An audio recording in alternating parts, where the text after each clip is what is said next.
स्वाति ऐसा क्या करती थी कि उसे किसी भी सामान पर स्पेशल डिस्काउंट मिल जाता था।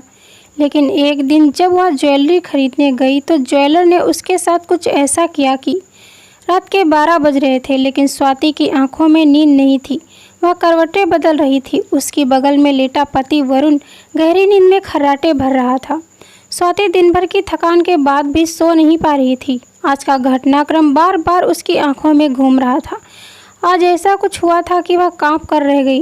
जिसे वह सिर्फ खेल समझती थी, वह कितना गंभीर हो सकता है, उसे इस बात का ध्यान नहीं था।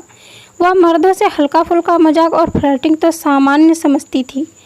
स्वाति अपने फ्रेंड्स और रिश्तेदारों से कहती थी कि उसकी मार्केट में इतनी जान पहचान है कि कोई भी सामान उसे स्पेशल डिस्काउंट पर मिलता है। स्वाति फ़ोन पर अपने मायके में भाभी से कहती कि आज मैंने वेस्टर्न ड्रेस खरीदी, इतनी बढ़िया और अच्छे डिज़ाइन में बहुत सस्ती मिल गई। मैंने साड़ी बिल्कुल नए कलर में खरीदी, 1000 की है, पर मुझे सिर्फ 500 रुपये में मिल गई। डायमंड रिंग अपने फ्रेंड से ऑर्डर देकर बनवाई। ऐसी रिंग 2 लाख से कम में नहीं मिलती, परंतु मैंने 1 लाख में मिल गई।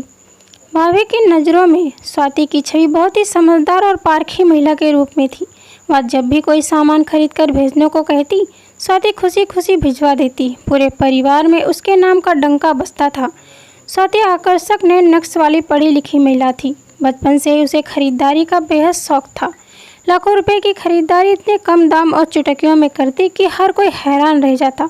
स्वाति का मायका मिडिल क्लास फैमिली से था। 15 साल पहले एक करोड़पति उद्योगपति परिवार में उसकी शादी हुई थी। शादी भले ही करोड़पति घर में हो, लेकिन संस्कार वही मिडिल क्लास फैमिली वाले थे।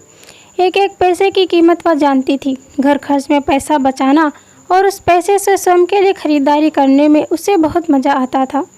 पति से भी पैसे मांगना स्वाति को अच्छा लगता था। अच्छे संस्कार, पढ़ी लिखी और समझदार स्वाति को एक बात बड़ी आसानी से समझ में आ गई थी कि पुरुषों की कमजोरी क्या है, कैसे कम रेट पर खरीदारी करनी है। वह उस दुकान या शोरूम में ही खरीदारी करती जहां पुरुष मालिक होते।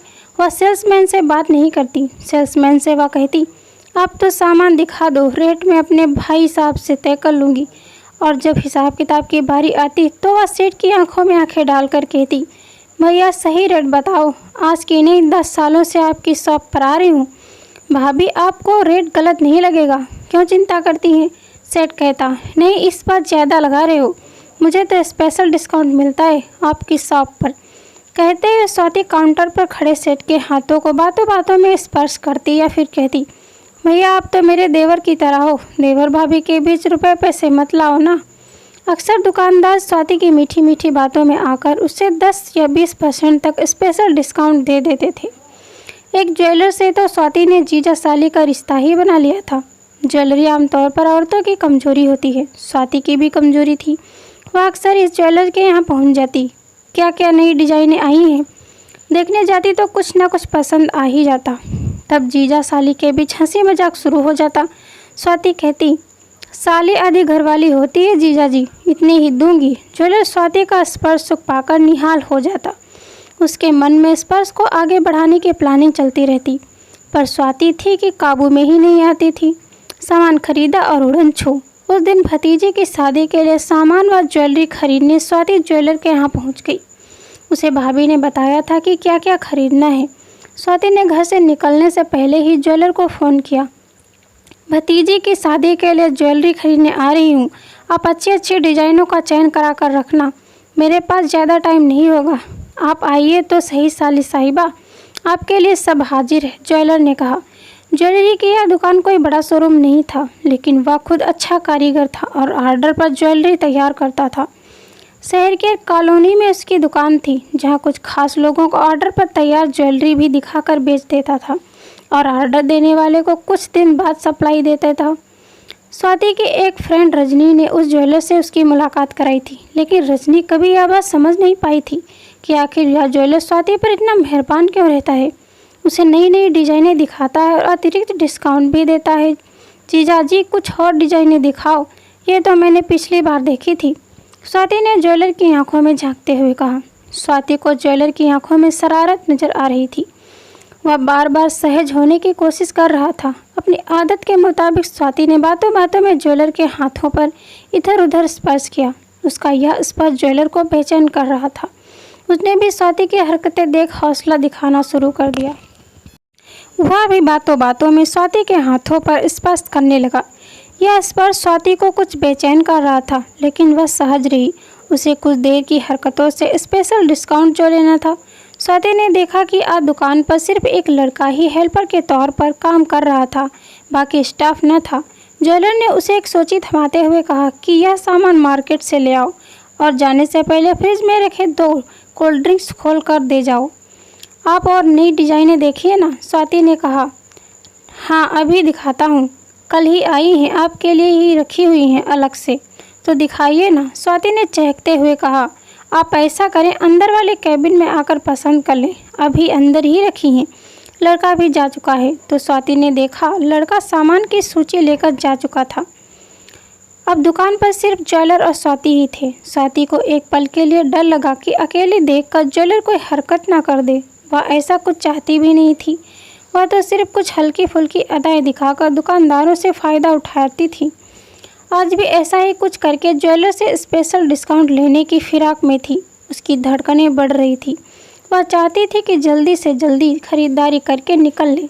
उसका दिमाग तेज़ी से काम कर रहा था कि क्या करे। वह अपने आप को संभाल कर केबिन में ज्वेलरी देखने घुस गई। उसने अपने शब्दों में मिठास घोलते हुए कहा, जीजा जी आज कुछ सुस्त लग रहे हो, क्या बात है? नहीं नहीं, ऐसा कुछ नहीं है, कोई तो बात है, मुझसे तो छिपाओगे क्या? आप नेकलेस दिखाइए, साथ साथ बातें करते हैं, ज्वेलर ने कहा। स्वाति गजब की सुंदर लग रही थी। वह बनठन कर निकली थी। ज्वेलर ने मन में हलचल थी जो उसे बेचैन कर रही थी।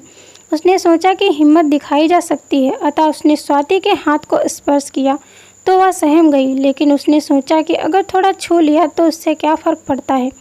स्वाति के रूप को देखकर ज्वेलर का हौसला बढ़ गया। उसने स्वाति का हाथ पकड़कर अपनी ओर खींचा। ज्वेलर की इस आकस्मिक हरकत से वह घबरा गई।